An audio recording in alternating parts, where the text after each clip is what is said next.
All right, bitches. So I wanted to make a quick video discussing the different and multiple timelines that appear throughout Dragon Ball Z specifically. I'm talking to all of the shenanigans that are created via Trunks and Cells traveling back and forth through time. Now, I'm glad I decided to record this video when I did, after episode 61 of Dragon Ball Super, because when I originally was going to record this video, my idea of what Goku Black would end up being was kind of related to these timelines that Cell and Trunks created. But as it turns out, after episode 61, Goku Black and Dragon Ball Super have mostly nothing to do with these timelines, although the villain's motivation is tied to what exactly occurs through the use of the time machine and, the splintering of the different timelines and worlds and what exactly happens. So today I want to really get into that. I was really inspired watching some videos of Qua Man and Geekdom 101, some really good, knowledgeable Dragon Ball, YouTubers. Those guys are dope as hell. So what I want to talk about here is what exactly happens, with the use of the time machine. So most of what I'm about to talk about too is based off of the manga and then of course the original Japanese version of Dragon Ball Z. In particular, most of the info is from the scene in which Cell explains to Piccolo who exactly he is. And I think a little of this is kind of taken from a scene where Trunks is on a plane and they're going to take Goku to Muten Roshi's house, Master Roshi. Alright, so the very first original timeline kind of plays out like this. So, Frieza and King Cold head towards Earth to get revenge on, Goku for what happened on Namek. And when Frieza and King Cold arrived, Goku uses the instant transmission, heads to Earth quickly, defeats Frieza and King Cold, and then later on he dies from the heart virus, and then the androids show up and kill everyone except for Gohan. Then, way later, Gohan is killed, and Trunks is defeated but not killed, and decides to head back into the past using the time machine to save Goku, get some sort of tips on how to beat the androids. I mean, Trunks' original motivations, I guess, it's just kind of the thinking is that with Goku around, they would be able to beat the androids, although I sort of guess that maybe Trunks' original intention was that by giving Goku the heart virus, when he returned back to his timeline, his timeline would have changed and Goku would have, been resurrected or whatnot. But after Trunks gives Goku the heart virus, Trunks takes the time machine and travels back into the past. So this original time machine, or this original timeline was like the original timeline A, however you want to say it. So when Trunks first goes back into the past, he goes into timeline B, where he kills Frieza, King Cold, gives Goku the heart virus medicine, and then returns to timeline A, where I guess Trunks probably would have figured that Goku would have been resurrected and whatnot.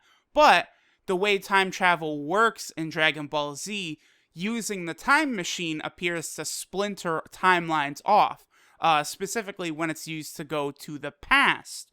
So when Trunks returned to his own world, everything there was exactly the same as it was, before he left. So 3 years later, when the androids show up, Trunks returns to Timeline B, and through unknown means, the Z Fighters and Trunks are able to defeat the androids, likely through use of Bulma creating stop control for the androids, although there's probably a very, very good chance that the androids in this timeline were considerably weaker than like the actual Dragon Ball Z, Dragon Ball Super, that timeline that, we watch the show in where, Gohan beats Perfect Cell and all that.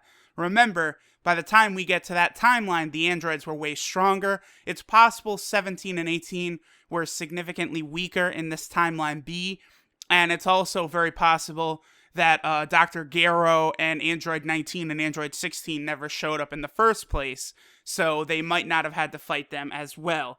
But regardless, Trunks, having helped that timeline, they defeated the androids. Trunks returns to his timeline, the original timeline, Timeline A, and it's very important. Trunks returns to that timeline without the substantial power increase that he got, in the Dragon Ball Z series through training in the Room of Spirit of Time. With Vegeta, Trunks does not have that when he returns to Timeline A, and thus, when Cell shows up a few years later, he is able to kill Trunks and steal the time machine. Now, Cell also states that Trunks was able to defeat the androids in his timeline. It's not exactly clear how that happened. Possibly it was the stop control device that, he might have brought the blueprints from the androids back and showed them to future Bulma, and she created the stop device. Who knows, but it's not really that important. So Cell kills Trunks. That's another reason why you can sort of gauge like power levels and stuff, because you gotta assume that this Cell right here is probably the same level of strength as the Cell that defeats Piccolo and fights to a standstill with Android 16 just before absorbing 17. That's probably the level of strength this Cell has right here, which we know is considerably stronger than a lot of the Super Saiyan levels that we see.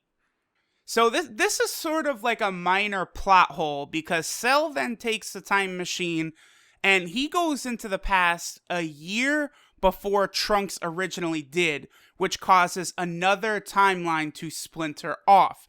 So now we have Timeline C.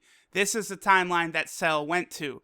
Now, the reason it's a bit of a plot hole is it doesn't explain exactly why the time machine went to that era, that period. Because Cell tells Piccolo that all I did was press the button. Trunks had already set the date into the time machine. I just hit the button and off I went. So, Piccolo theorizes that Trunks was coming back in time to tell everyone that he had defeated the androids in his timeline, which would have been Timeline A. I hope you guys are able to follow along here. But that wouldn't have made sense because the machine was set to go before Trunks even met all of the Z fighters. So it's possible that Trunks instead was going to wipe out Dr. Gero before he created the androids, because now he knew of the location of Dr. Gero's laboratory. That does seem likely, and that sort of would fill in the blank. So it's not really a plot hole, it's just Piccolo comes up with sort of the wrong theory about what's, the reason Trunks went back to that era. Now, so Cell ends up in Timeline C. Now, here's the thing about Timeline C that is a little wonky, is that Timeline C is the history of Trunks timeline. This is the timeline that we see in, the History of Trunks movie special and all that. In this timeline, Goku defeats Frieza and King Cold. Then, Goku dies from the heart virus. The Z fighters are killed by the androids, except for Trunks, and then finally he decides to go back in time.